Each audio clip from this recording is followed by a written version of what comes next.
Bonjour les petits gourmands. Alors aujourd'hui je vous propose une recette de carrot cake, pauvre en sucre et avec de la farine complète.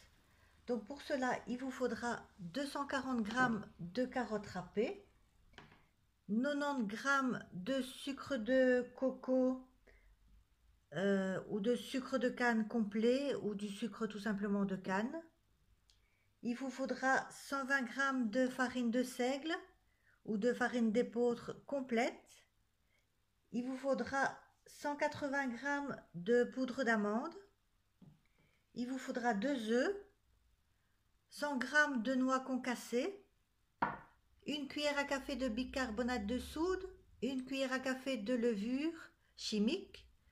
Ici j'ai mis 3 cuillères à café d'épices, 4 épices. Si vous n'avez pas, vous pouvez mettre une cuillère à café de gingembre et 2 cuillères à café de cannelle. Voilà. Et oui, j'avais oublié les 8 centilitres d'huile de coco.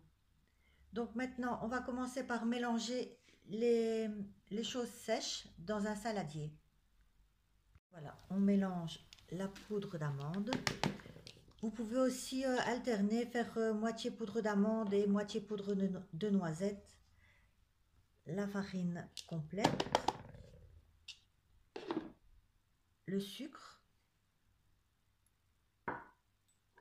les bicarbonates et levure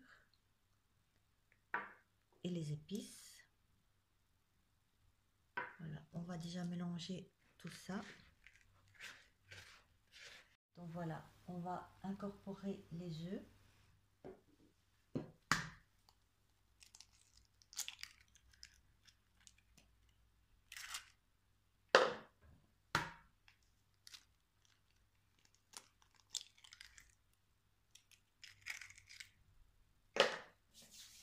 On va commencer à battre. On ajoute l'huile de coco. Ou si vous n'avez pas d'huile de coco, et vous pouvez toujours mettre de l'huile d'arachide. Voilà, on va remélanger. On ajoute les carottes.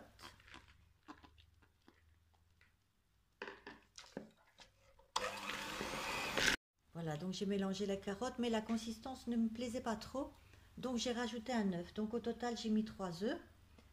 Maintenant, je vais rajouter les noix. Et on mélange. Donc voilà, vous voyez, le mélange est bien crémeux. Maintenant, je vais mettre dans un moule en silicone. Si vous n'avez pas en silicone, il faudra beurrer et fariner votre moule ou mettre du papier sulfurisé.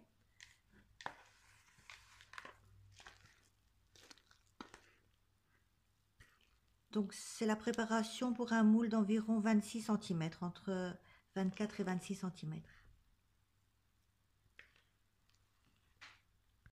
Voilà, donc il est prêt à aller au four, dans un four préchauffé à 180 degrés pendant plus ou moins 45 minutes, voire 50 minutes, ça dépend des fours, hein. Allez, à la cuisson. Voilà, donc le gâteau a été démoulé. Vous voyez, ici il est encore chaud. Mais pendant qu'il refroidit, on va préparer le glaçage. Donc pour le glaçage, j'ai pris 100 g de fromage frais avec 20 g de sirop d'agave. Vous pouvez aussi mettre du miel d'acacia.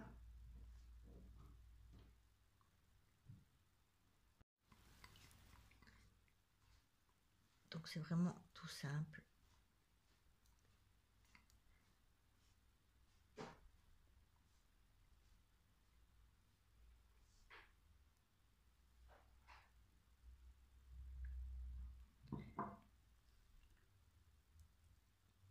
Mais pour mettre le glaçage, il faut attendre que le cake est complètement refroidi. Sinon votre fromage n'ira pas. Donc voilà, il n'y a plus qu'à bien mélanger.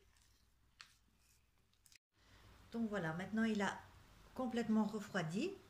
On pourra le napper avec le fromage blanc. Voilà, donc vous nappez un peu partout.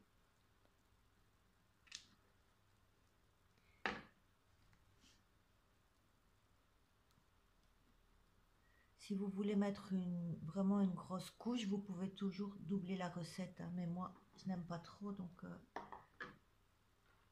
je ne vais pas faire une couche trop épaisse.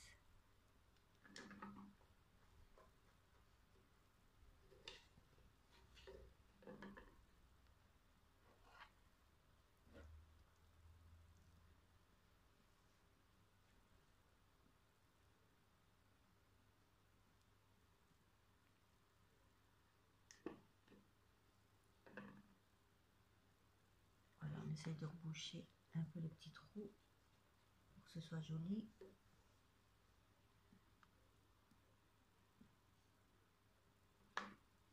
Voilà, et si vous voulez, vous pouvez encore le parsemer avec quelques petites noix, des choses ainsi.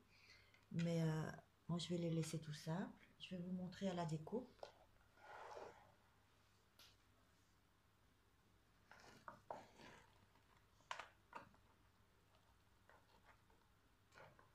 Voilà.